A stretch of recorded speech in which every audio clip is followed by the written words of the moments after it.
આપણને પાછો નવો જન્મ દે તે આપણે પૂન કર્યું હોય તો આપણે નવો જન્મ દે, પાપ કર્યો તો હાકડ બાંધી દે લ્યો.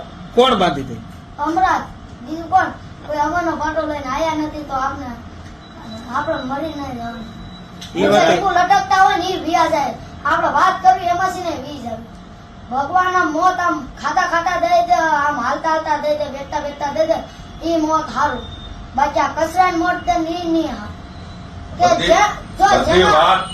બધી વાત તમે કોઈ હું નો કરી કી કરે છો. ખરેખર સાચી વાત છે બધી. હમણાં તો ખરા કે જેના નસીબ હોય, જેનું કિસ્મત હોય ને એને જ ગિરનાર ઉપર મોત આવે, નકર નો આવે.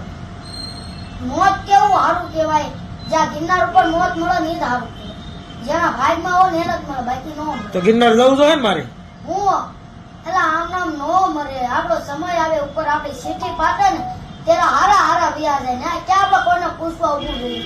આપણે મરી ત્યારે આપણે લાજમાં જ ઉભા થઈને એમ કહે કે હું મરી ગયો કહેવાય છે. એ વાત સાચી. આમ હમું રોતા હોય ને આપણો હાથમાં ઉપર હોય, આપણો જીવ હમણાં જ લઈને જતો હોય, આપણે જ ખાલી પડ્યા હોય, આપણું કૂતરું પડ્યું હોય. જો આપણો જીવ તો હમણાં જ લઈને ગયો, આપણો જીવ બીજા પક્ષીઓમાં નાખી